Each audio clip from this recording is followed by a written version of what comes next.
the Beard Speaks podcast.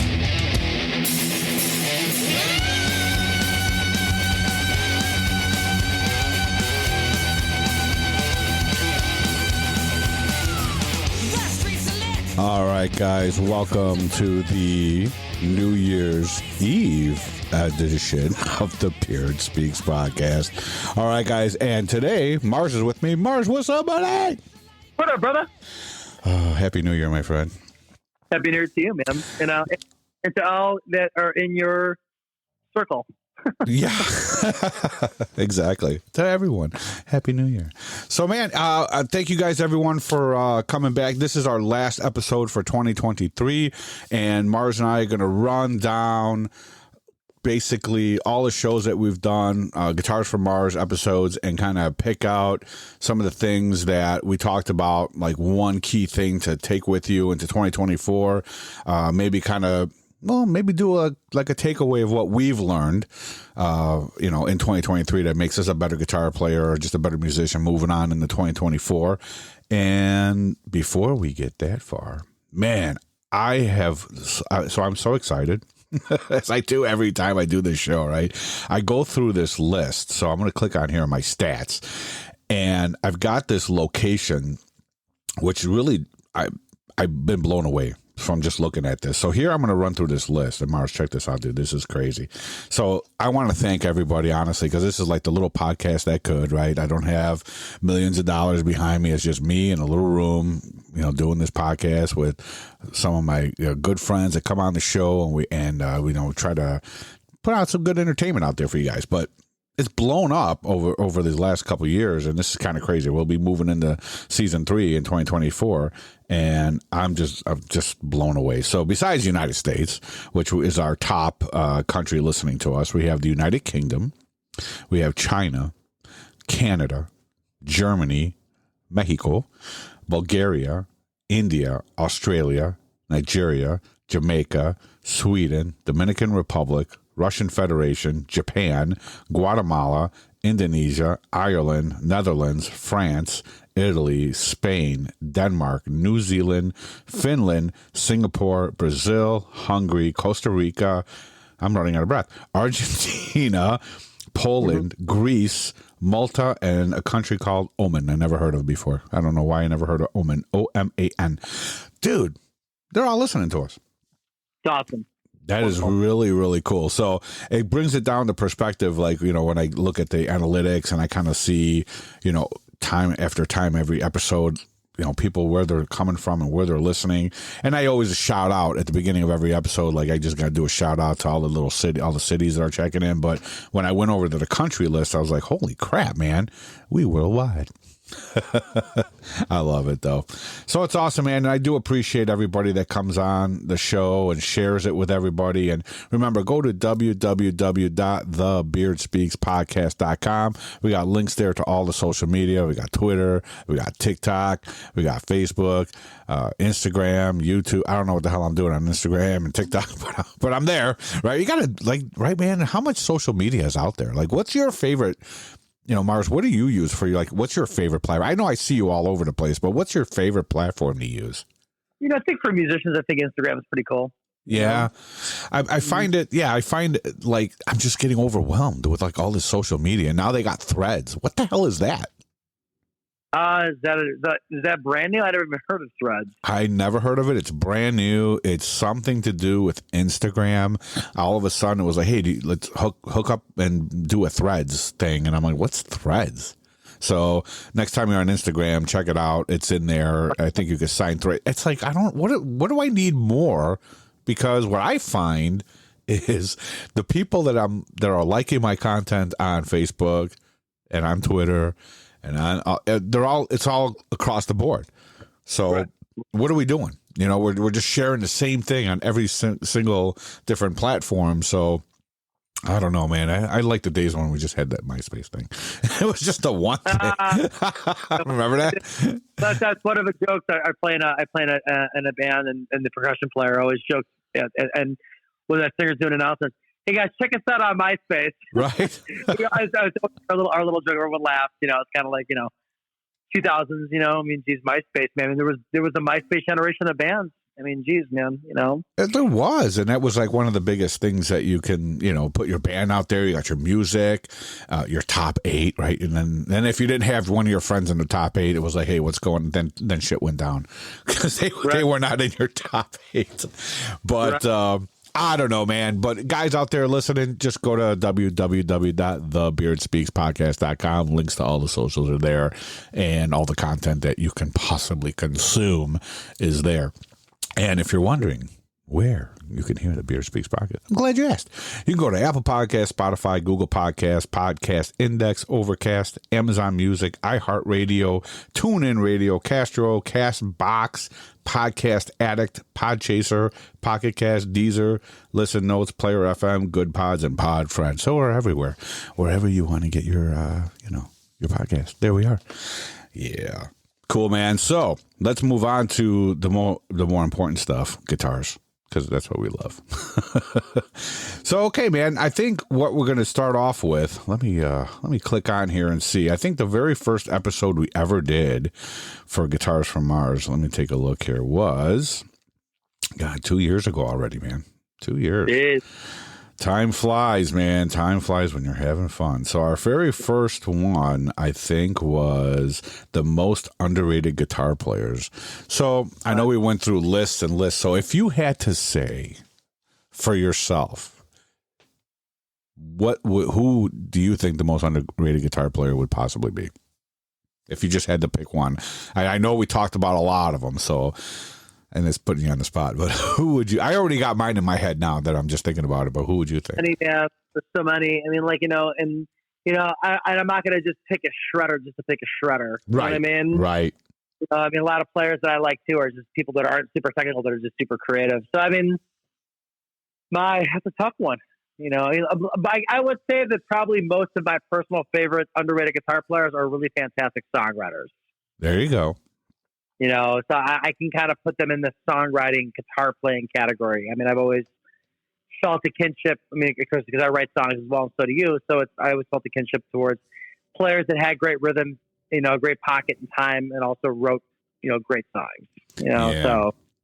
I think so too. Yeah, because I think the older we get, I mean, yeah, when you're younger, you're picking the shredders, and Guitar Magazine always had the top 10 shredders or whatever. But songwriting is one of the most important things. Without a good song, shredding guitar really is. I mean, it's cool to watch and go, oh, wow, that's cool that you can do. But melody, right? The lyrics, I mean, that it all comes together. And I believe that. So for me, and it is going to be, and it's going to blow you away because it's not who you probably think I would think. But I'm going to say Prince. Oh, Prince is great.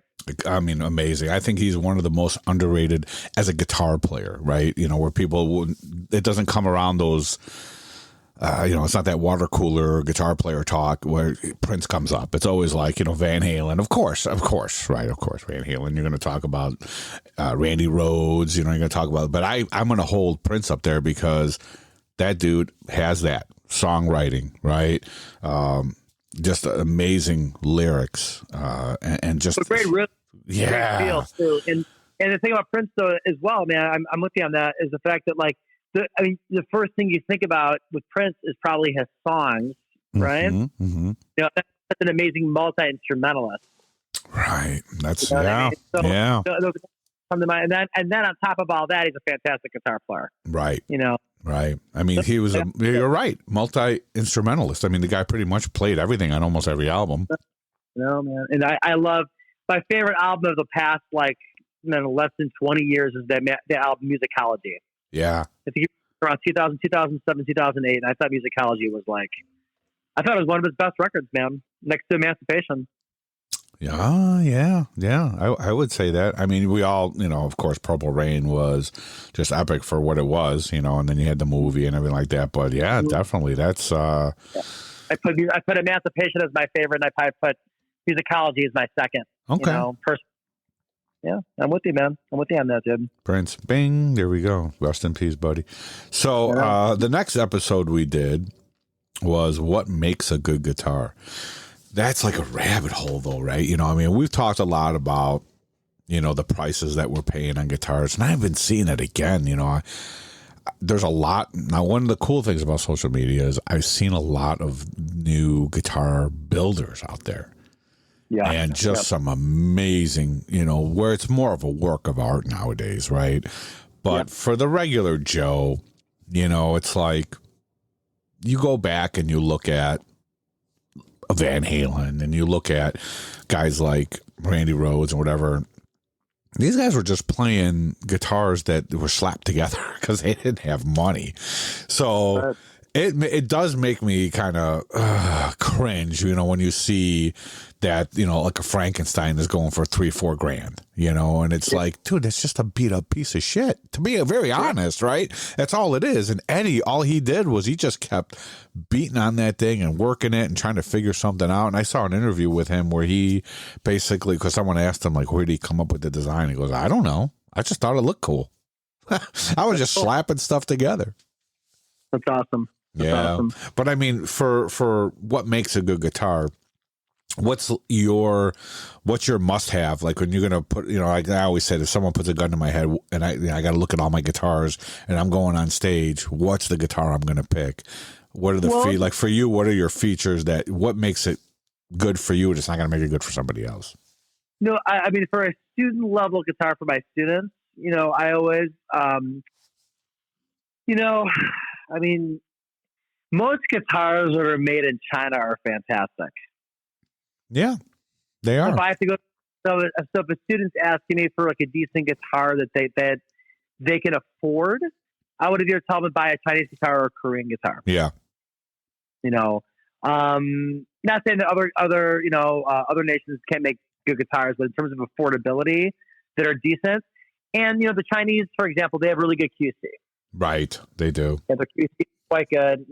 There's no fret poke and some of those. I mean, there's always going to be fret poke, but just simple little things the little details that I see on Chinese guitars in the last like maybe 10 years are pretty good. Yeah. For a student, I mean, in terms of myself, man, I mean, I love $3,000 to $4,000-$5,000 guitars. So I'm probably the wrong guy to ask. Yeah, I know. Me too. I know. And as you get older, man, and as you get more experience, and as you of course, as you're trying to make a career out of it. I mean, like we know what we like already. Right. So there's not there's no guesswork to seeing what we like or what we want. Sure. No, that makes sense. You're a kid exploring, it's a lot different. So there's a lot of stuff coming out of Indonesia, coming out of China. Japan's got some great guitars too. I own some Japanese guitars are just fantastic. Oh, right. Hands down, they'll up against any USA made guitar. They're right up there. Japanese are right. But I think that the quality of the guitars made overseas, it's not that expensive to get quality parts anymore. So they're making these guitars. Have you heard of Harley Benton guitars? Yeah, they're not bad. Mm-hmm. Dude, yeah, I've seen some pretty amazing looking ones that I just want to play. I'd love to try them out, and just kind of check out some of their different guitars. They're probably made at the Samick plant. Okay. I mean, Samick makes about 60% of the guitars in the world. Yeah, Samick and Court. Yeah, so those are the two. So I don't doubt that they're probably made in the same factory that Samick made. I could be wrong, but that's my guess. Yeah, probably, but those are pretty good. But yeah, for me, I've got.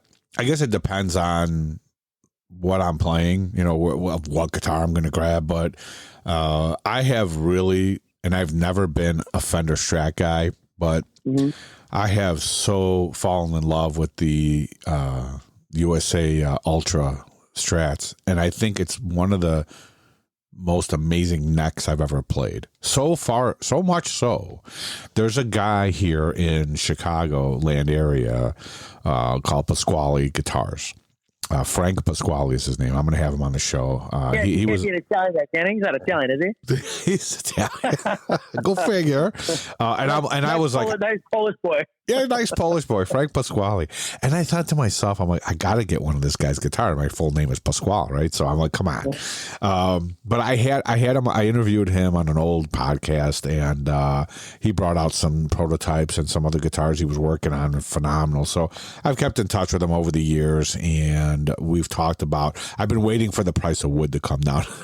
I'm not gonna lie, to be honest with you, but I said to him, I said, I've got a San Dimas Charvel that the neck, the original neck is gone from years ago. I don't even know where it's at anymore. But I said, what I did buy, I don't remember what, Warmouth or something. I bought a neck for it. I put it on there, and I went with the pointy headstock type thing, but the neck just never did it for me, right? It just never did. So I asked him, I said, can you take this Fender Strat Ultra neck and hand make one for me for my Charvel? And he's like, oh yeah, man. You go, perfect. And he's like, and then what you'll do is you'll come over when I'm done with the neck, and it's almost done, right? And he goes, and then you'll take sandpaper and just sit there and sand it up and down so it fits the contour of your hand. Right. I'm like, yeah, that's what I want, dude. So I've been just waiting for the price of wood to come down and have that neck built for that guitar. And I'll go with the original, Fender Strat, headstock. Mm-hmm. I like that, and I don't even know if I'll do a reverse headstock, but I just want that neck. If I could have that neck on all these other guitars, I would be in heaven. Now, I'm not saying I don't like my Les Paul, but that, obviously, right, it's the tools of the trade, right? We talked about that a lot. Right. What are you using in context, right? In certain songs, like a friend of mine who does Motown and blues type rock and hip hop type music, he wanted me to play some guitar for a couple of his tracks. So I sat down. I'm like, well, here's a couple. I went right to either the Strat or the Les Paul for that type of music. I'm like, here, what do you think? I'm going to play the exact same thing, but I'm going to play it on these 3 different guitars, and you tell me what sound you like better. Right? Because it's totally different, right? So it's a different mindset, it's a different sound coming to the table, and it's going to record. It's going to sound different to the song, and of course, he's like, yeah, that sounds different, or this sounds better. So for me, just as far as grabbing a guitar and just going on stage, I don't know, man. I really love those Strat Ultras. And so it's going to be a tie. It actually would be a tie, but it'd be between the Strat Ultra or the Les Paul. But I think I've come a long way from having to have my Floyd Rose. Mm-hmm. I was that guy. I'm like, I gotta have my Floyd Rose. Like my Ibanez. I've got a Japanese Ibanez that I got. Jesus, I probably in 1994, and it's been my main guitar where people see every picture they see, like, what's with that black Ibanez? I'm like, oh, you have no idea. That is like my Frankenstein or like my George Lynch Tiger. That's my guitar. You know what I mean? It's the one that I've played. It's been on everything I've ever recorded. It's every show I think I've ever done. Well, no, I can say I haven't because of country music. I never play my Ibanez, but every show I've done in my rock stuff, that guitar has always been with me, and it's just been just amazing. But I gotta get it. It's semi-retired. It's hanging on a wall right now. It just needs new pots, and it needs my electronics upgraded, and it probably needs new frets. But yeah, I think right now I'm just in love with the Fender. I don't know. It's weird because I was never that guy. Mm-hmm. Well, man. I mean, as time progresses and tastes and change. I mean, tastes change, man. I mean, you're not gonna like the same thing you like when you're 14 years old. It's not yeah, very true.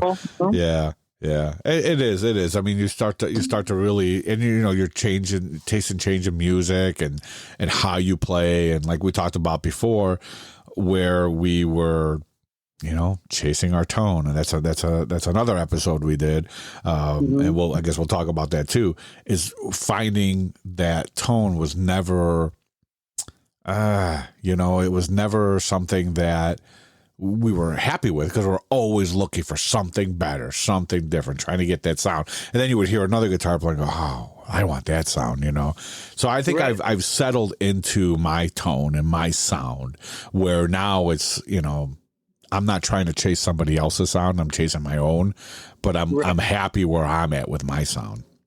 Right. You should be. It should have a level of inspiration. And when you get out there, it should be something where you're fighting it.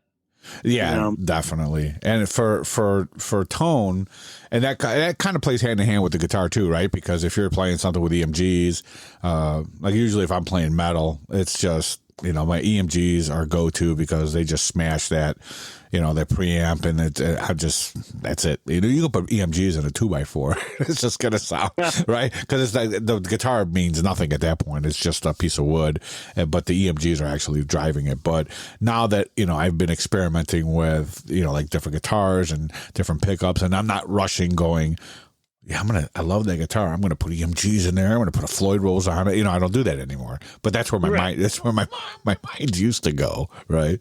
Oh, man. So, yeah, chasing tone.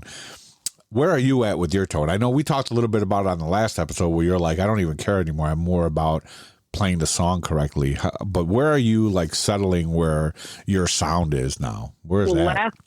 Last night I played a show, played a really kind of a premier casino in the Seattle area last night, and with a band that I've only played a couple of shows with. I'm kind of filling in for them, and I used my it's called a Two Notes. The company's called Two Notes. They're a French company, and the box is called a what's it called? What's wrong with me? I'm having a brain fart right now, man. Okay. It's called a Two Notes.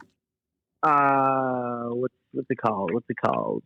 Anyway, it's a Two Notes. The new Two Notes. Probably can pull it up. Anyway, it's one of the most killer DI sounds I ever got. Of course, I was running in-ears last night, and it was, and I heard back to the playback and the videos, man. The guitar tone was wonderful, man. Okay, so I looked it up. Is it the Opus? The Opus, yeah. I'm sorry. Boom, Yeah, there it is. Okay, I help wonderful. You. Really? Wonderful piece, man. And it was my first night with that particular box, and I pulled up a killer tone with a 6L6 tone with a with a 57 and a 421, and I placed the micro where I wanted it, and I EQ'd the way I wanted it, and I asked my bass player, "What do you think of music?" He's like, "That's the best tone you think I've ever had that I've heard you have." I'm like, "Oh shit," So really, long and short of it, man. First night was something new last night, and it was wonderful. Tonight I'll be playing, a gig. I got an event that I'm doing for Seattle again. Sure. For New Year's Eve, and I'll bring it out again, man. And hopefully it will. We'll see. Tonight I'm not going to be using in-ears. Okay. So I'm totally at the mercy of the monitors. I'm just going to run it through, go DI, and pray that it sounds good. Yeah, right. I hope and a prayer. That's cool, man. So you just kind of set it up and went, and it's just it's almost just like the Helix that I use, right? Then it's just a digital amp modeling. Is that what it is? Yeah, it's an amp modeler, man. But the thing about it is, I've experimented with quite a bit of those. And sure. That I'll never use everything that's on. I know. Yeah. I know. I'm pretty simple. If I can get 4 or 5 really good amps out of that box that has 200 in it, 200 presets. Yeah. If I can pull up 4 or 5 tones that I really like, because I'm still using it as a pedal platform. I'm not using it as my BL Wendell tone. Okay. You know what I'm saying? So I'm just using it purely as a pedal platform piece. I'm not using it I'm using all the presets. Right. I still like to run it semi old school. So that's what I'm doing. And last night was great, man. I loved it. I loved it, man. Nice. That's cool. So hopefully I will feel that way in a year from now. Exactly. So in all reality, we're always chasing some kind of tone, but we're always looking for something different. I don't know what that is. Maybe it's just in our DNA as guitar players. We just want to find something. We just get bored. I don't know. But I think your ear does change. But for sure, room to room, right? Room to room changes, especially when you're using a real tube head. I've noticed that, from, different places I've played, the weather affects it, and that type of thing, and getting the tubes to warm up. I used to use,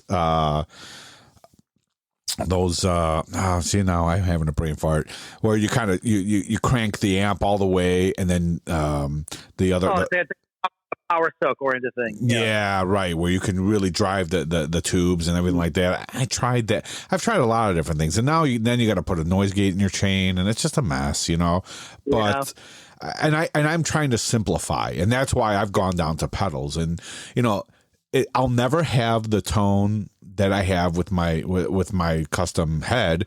Never. I mean, there's just no way. This guy in Chicago, Ant Mad Mods, who built my head, there's just no way I'm going to get that unless I modded that into my pedal.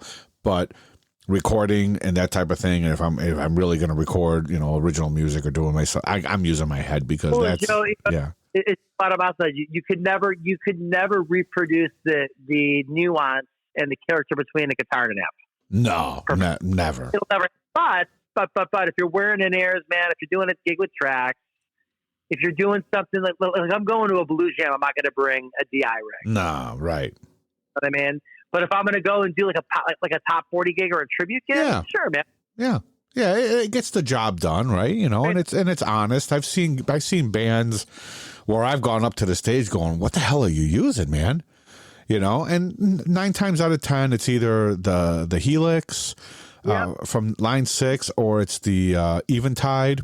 I know they've got one. So 9 times out of 10, it's one of 2 or 3 different ones. I know Fender just came out with one, but there's so many of them out there, and we've talked about, like you said, I can't even my little box now. I've got the HX Stomp, the Helix. I didn't even go with the full floor model. I just got the little one. It's $500. I don't use all of it. I love it. Yeah, I love it. I don't use everything. Would you take that on a flight? Because I need to create a flight rig for flying out. Oh, hell yeah. Yes. You would? Because man. Let me tell you, for the very first time this past summer, I used it just as my rig for a live gig where all I had to do was depend on the monitors. I had no amp behind me, nothing. All I used was my pedal board. That is it. And on my pedal board, I have the Helix. I have the Digitech Drop, for just my different tunings or whatever, if I want to drop. Okay. And then I got to look back here. And then I've got my George Lynch wah, and then I have an expression pedal. That's it. Nothing else. So I do use a Boss. What is this? FS5U. It's usually for keyboards too, but I have it hooked up to the Line 6 because what it does is it changes my channel, so I can bank from snapshots to just channel. So I just have different things set up. So like each snapshot I have for the country music I was doing, I had like a Fender Tweed amp, and then I had like a lead channel, a rhythm channel, right? And then I had a real clean channel, something with a little dirt. So I had little different snapshots on it. So for the first time ever, I used it. The first time I used it, I was nervous, and I brought my head, and I used my head just for power, and I ran this thing through it, right? I needed my amp behind me. I don't know what it was. It's like a baby blanket, right? You know what I mean? Yeah. I just was nervous. The second gig I did, I'm like, all right, screw it. I'm just bringing this. And I talked to our sound guy ahead of time, and I said, hey, man, I'm like, am I good? I'm like, I need my monitor because the show prior, I had lost monitor. I'm like, if I lose my monitor, dude, I'm done. Because then I'll have nothing. He's like, no, you'll be fine. So the whole band actually went direct, and I'm like, okay, I'm going to do it. And I was never happier. I was like, this is amazing. But it felt great because teardown and setup was like 1, 2, 3. Yep. And it weighs nothing. It just depends. I got the rock board, and I put everything on that, and it is amazing. And everything inside there, is very easy to use. You don't need to have the software, but I have it. I just downloaded it on my Mac, and I just hook it up to the thing, and 1, 2, 3. You can set everything up. You can talk about how music and technology are going to hand. Yeah, it's crazy. No, It's crazy, but I would recommend it. You try it out. You could pick one up on on Amazon or Sweetwater. Everyone's got 30-day money back nowadays. So pick one up, check it out. They've got presets. You can buy presets. I can send you some of my presets, and you just download it right on there. It's pretty cool, man. So I really love it. The only thing I have to do to adjust it before I start gigging again in the spring is I have to go in there and set levels for each channel, because each channel I'm using, I could tell my levels are off. So that's the only thing I have to just kind of fix that. Other than that, it's good, because if I go from channel, if I'm using one head, like I have a 5150 head in there that I'm using, and if I switch over to like my Saldano, the levels are a little off. They're not equal all the way across the board. And that's the trick, is just kind of equaling everything off, so that if you're going on the fly and you're like, hey, for this song I want to use this, or for this song I want to use that, you can't. The sound guy's going to kill you if you flip to the next amp and you're 5 decibels higher. So. It's great, dude. I totally recommend that. I mean, I had a lot of fun with it. I've had it now for the last probably 3 years. I think I bought it more or less because I was using it at church, and I was going direct at church all the time. That was like nothing, But I did have my monitor. We never used in-ears at church, but I did have my monitor. And everything it's a little different environment at church. Let's put it that way. It's not like a live gig where you're playing at a party, people screaming and beer spilling all over the place and alcohol. It's a different situation, right? Yeah. So that's cool, man. That's as far as I, chasing tone. That's as far as I really get. Is I just look nowadays for ease, just like you're saying. Hey, I just need a fly rig.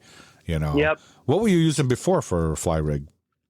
I had the Rev, man. I had the Rev D20. I still like it, man. But I'm just thinking I want to put everything on my board, and just roll out, man. Roll in, roll out. Easy. The Rev D20 is great. I also use the Rev. You can use it as a head cabinet, kind of like traditional. Okay. In the traditional. And then I also have a Black Star St. James, which I also love. Yeah, I like the Black Star stuff too. I like it a lot. Yeah. And I don't.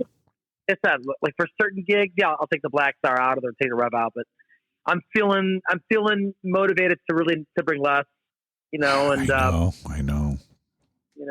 It's all about that setup and teardown, man, right?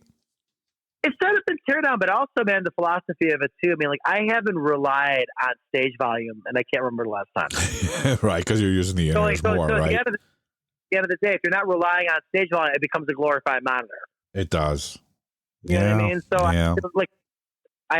since the Thirsty Whale days, I haven't really thought about stage volume.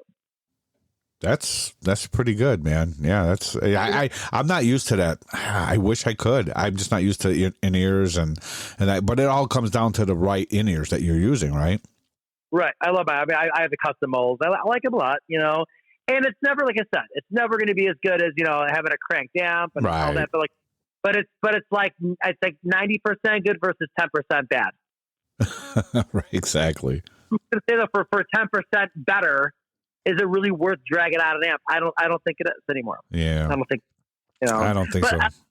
Application, like I said, if I'm going to go to a blues jam, or if I'm going to do some bluesy, jazzy kind of jam with a bunch of a trio or with a B3 player, you got to play live. It's different. Yeah, it's totally different. Right. But if you're gonna go to a pop gig, man, and do a top 40 gig, man, there's no reason why you need a Marshall stack, man. That's ridiculous. No, you're right, man. That's 100%. So there you go, kids out there. Stop chasing tone. Just find the right thing, then settle into it. I guess that's the real question, right? Settle into it. Settle into. Yeah, settle into your sound, man, and I think that just makes you a better player, because then you focus more on playing than you're focusing on tone. Because there's people out there chasing tone and they're suffering and they're playing, right? And that's not right. So that comes to the next one. We did an episode called "Master Your Craft," and that was all about what do you do to master your actual craft of playing guitar. And I want to thank you, Mars, that you told me last time, how to get out of a rut. And it really did help me. I just started really going into exploring stuff that I've never done before and learning different things, and just really kind of got me out of that rut of sitting down and playing the exact same stuff I play. Because, we pick up the guitar and you start riffing on the same things over and over again. It's like, and you get bored. Yeah. But mastering your craft, it was really a lot about what are we doing to, our practice rituals and just things that you're doing. I'm not talking about band practice or jamming with the boys.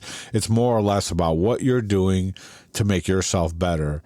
And if I had to say, like, what's the one thing that you as a guitar player, that hey, I do this as my ritual. This makes me better. This makes me more focused. What's the one thing that really resonates, that that you have to do every time? Anything that you are not natural at. See, I like that. Yep. Pick one thing. You could pick one of a million things that we are not natural at. I mean, like you pick up a guitar and it's like a million worlds, right? Yep, I mean, you could play jazz, you could play blues, you could play, the list goes on and on. So the key is to do something that maybe you don't feel very natural doing. You know what I mean? Yeah. So like, if you get really bored, you could open up like a third or fifth edition, jazz book, like a real book, and go and study, you go into your reading, you can do that. Like, work on your arpeggios. You can work on fingerboard theory. I mean, you could work on your form, you could work on your picking, you could work on your staccato, you could work on your legato, the list goes on. So what I would say, pick one thing for like a month and just, that you're not supernatural at, and stick with it. Yeah, 100%. I agree with you. That's one of the things I know. Even in the beginning, I could remember as a kid just trying to do different fingering positions because I knew I was horrible at it. Right. And it was always, trying to stretch my fingers and getting, being able to cover the fretboard and just do different movements because I knew I couldn't get to those movements quick enough, but nowadays I definitely have taken your advice that I go to things that I'm uncomfortable or afraid to try because I'm like, I'm going to suck at that. And, there's nothing worse than, cranking your guitar up and your amp and horrible noise comes out of it. You're like, oh man, that's a horrible. It kind of kills that whole like, man, I've been working so hard for all these years and I'm so good at this and now it sounds horrible. But I've done that now, so that's one of the things that I've been doing to master my craft, so to speak, is just playing stuff that I'm just not comfortable doing. Now I'm trying to become good at looping, man. I bought a looper. That's right. You were talking about how's that going? I've been too busy playing gigs to even start it, man. Oh, crap. But I may have to find someone that I can like sit down and work with, man. It's like a science project, dude. Really? Yeah. It's a science, and I want to get good at it because I really want to become. I mean, I've done so many I've done so many solo gigs in my life, but I never felt like my solo gigs were great. Yeah. They're just mellow. They're cool. They're fine, man. But I want to do something spectacular with my solo gigs. You want to do something different, stand out from everybody else, right? Yeah, but I want to loop. I want to become a good looper because I think it'd be fun. That's cool. So see, still mastering. How long have we've been playing guitar for Jesus, man? Since 1900 Jesus. We've been playing a long time, and still, But I find that's it's humbling, man, and I really think that with all with all these egos and stuff, you got to put that stuff aside, man. None of us know everything, and there's always room to improve. And every player I play with, I'm always like, man, show me this. How do you do that? Because there's something different, And I remember recording and working on different music, even with my brother. And I would say, man, you're better at this than I am. So you do this stuff, you know what I mean? And show me how you're doing that, and that really makes it, more of a learning experience for you, and you become better, because I used to joke around and say my brother and I together are one hell of a guitar player because your brother a guitar player? Yeah. So actually, my brother plays guitar in Catalano. So he used to steal my guitar from under my bed when we were kids and play guitar. And one of the funny things is that he never played in a band before, but he played with other people and he did that. He actually took lessons from Dave Schenkel from Manowar, for a while and stuff. And he got really good at sweep picking, which I'm horrible at. I can very much admit that. I'm very bad at sweep picking and arpeggios and stuff like that. So I can do it when it's called for in a song and I'm learning the guitar solo because I'm just focused on that and I'm playing it, and sometimes I'll fib it. But he's very, very good at it. Now where he struggles is kind of like that Metallica picking, like in the intro song, that song Burn, that's us playing Burn. But he had a hard time in the studio just getting that double picking down. So I'm for some reason really good at that. So it was I had to sit down with him and work with him, or he sat down and worked with me on different things that I didn't know how to do. So I always joked around. But yeah, man, when we started the band, I wanted another guitar player, and I'm like, I'm gonna ask my brother because I want to get him out there to play. He was always around during the Thirsty Whale days. He was always there watching all of us, and he never got the opportunity. So when we started the band and I was going in the studio and recording, I'm like, hey, I want you to play guitar, So I'm like, dust off your guitar, let's go. And that's when we got Dean Presley to sing vocals for us, and he sang in a band. Remember Ginger Lynn? Ginger Lynn. I don't think I remember them. Yeah, they were big back in the Thirsty Whale days, and my brother liked them. And I'm like, okay. I got Dean Presley from Ginger Lynn coming. He's like, oh, dude, all right. So he got into the band, and that was it. So, and of course, we were like brothers, so I was throwing guitar picks at him all the time, and we were fighting in the middle of rehearsals and whatever, and writing stuff. But brotherly love. So he came a long way, man, and we started playing shows and doing stuff together, and he's come a long way as a guitar player. But like I said, yeah, he's way better at certain things than I am, and I'm way better at certain things. So I just joke around, hey, you put us together, we're one hell of a guitar player. That's awesome. Yeah. So, but yeah, man. So yeah, mastering your craft, as you guys hear, even though we've been playing for years, we're never, we're still learning and still doing stuff to get better. Always. Yeah. Always. You never. Complacency is the beginning of worse than death. Yeah. Yeah.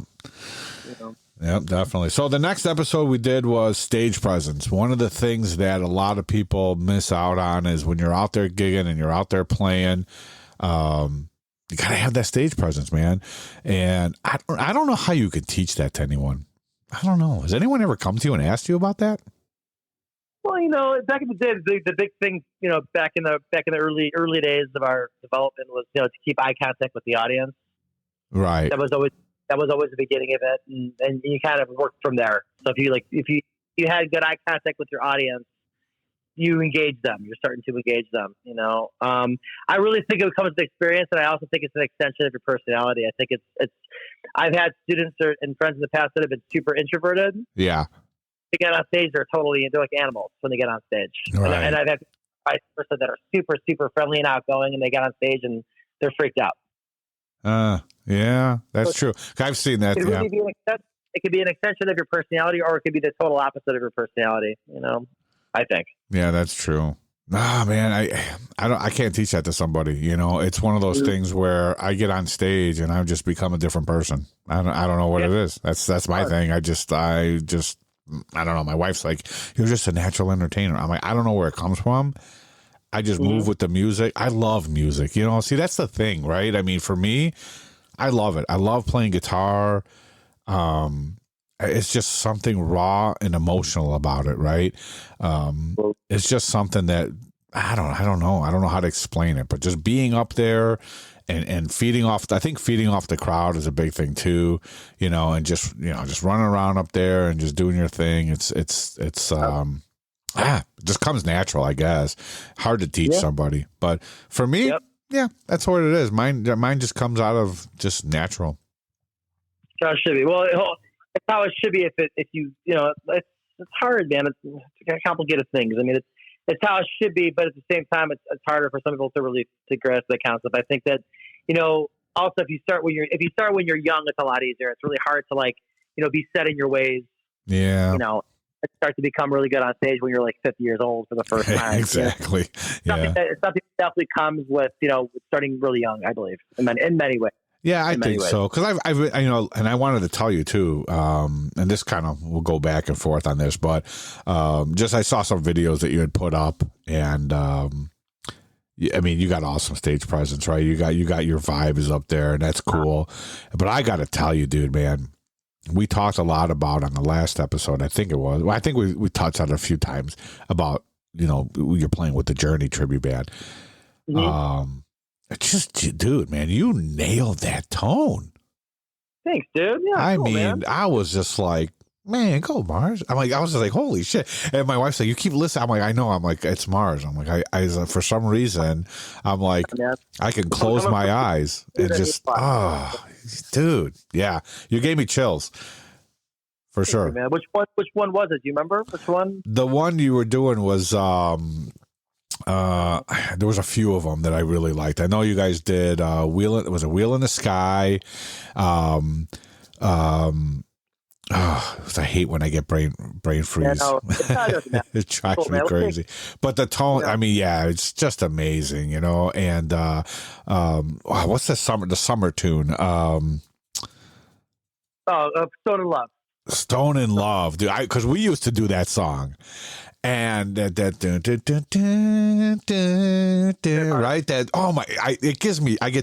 goosebumps right now. I love that, just that exit solo that when it comes in with the bar. Oh, I love Kodos, man. Oh, I love them, man. Yeah, Kodos, man. They're the coolest thing in music. They're one of the coolest things that you don't really hear a lot in music anymore.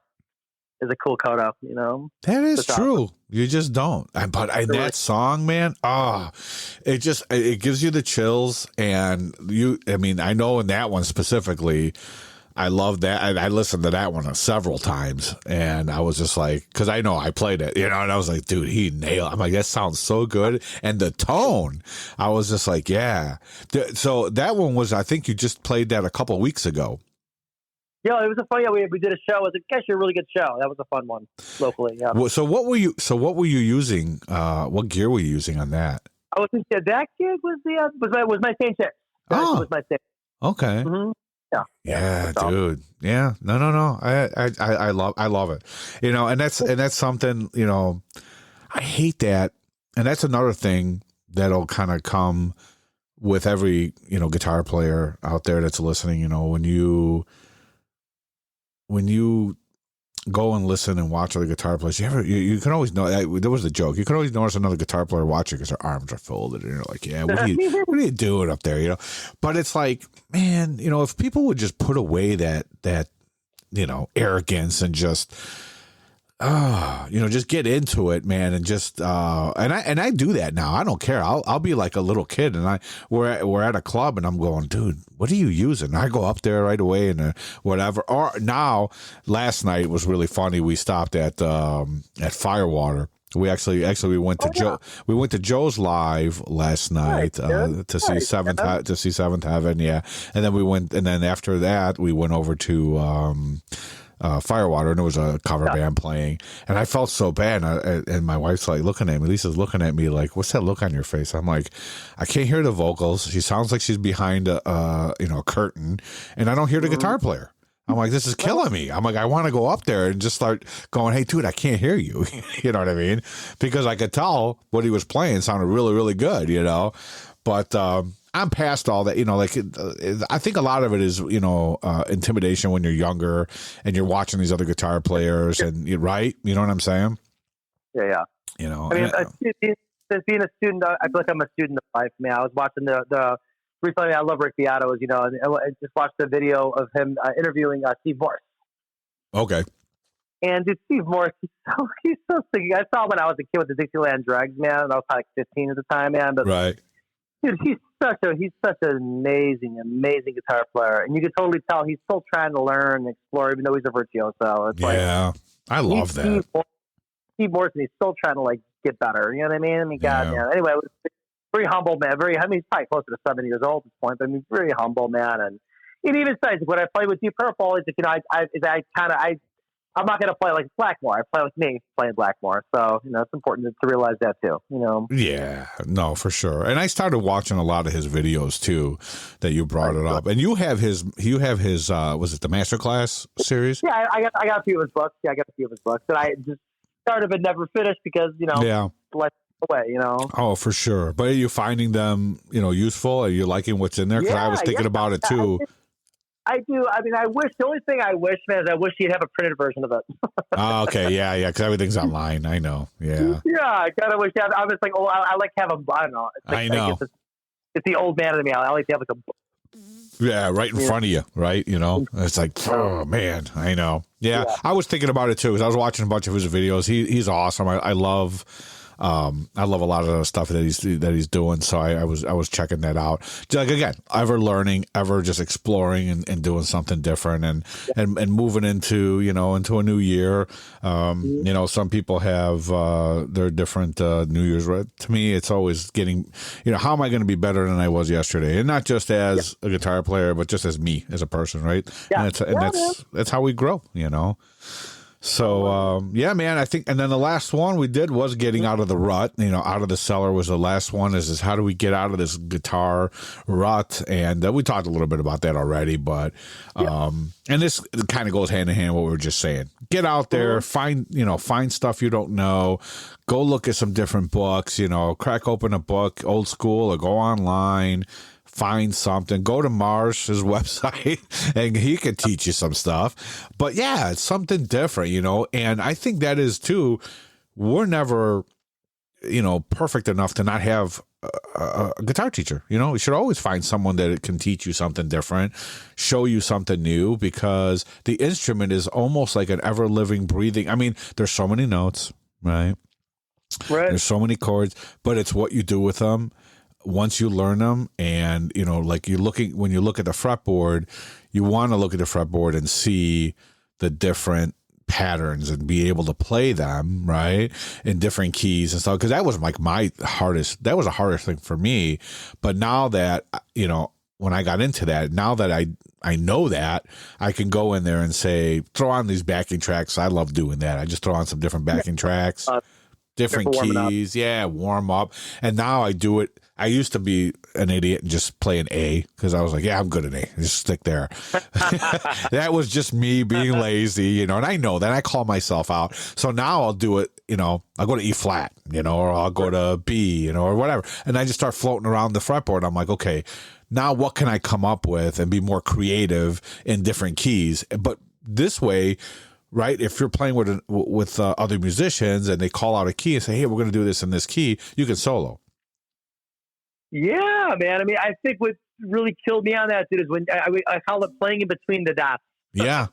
Yeah. You know, and I think playing with female singers and playing in a lot of horn bands. I mean, I'm in a horn band right now, and I think female singers and horn bands, I always try to put in the things in A flat. They'll do things in B flat. They'll do things in like, you know, E flat minor. These back keys for guitar players. So I think it's if I had to say in closing today, I would definitely say that if you are going to explore something new as a guitar player, play with people that maybe aren't other guitar players. Yep, 100%. You know, play with a horn player or a clarinet player or like piano, keyboard, right? Yeah, because they're not going to want to be in the key of G or the key of They're F. not. I learned that really quick when I started playing in a worship band at church, and it was a female singer, and she was the band leader, and she played keyboard.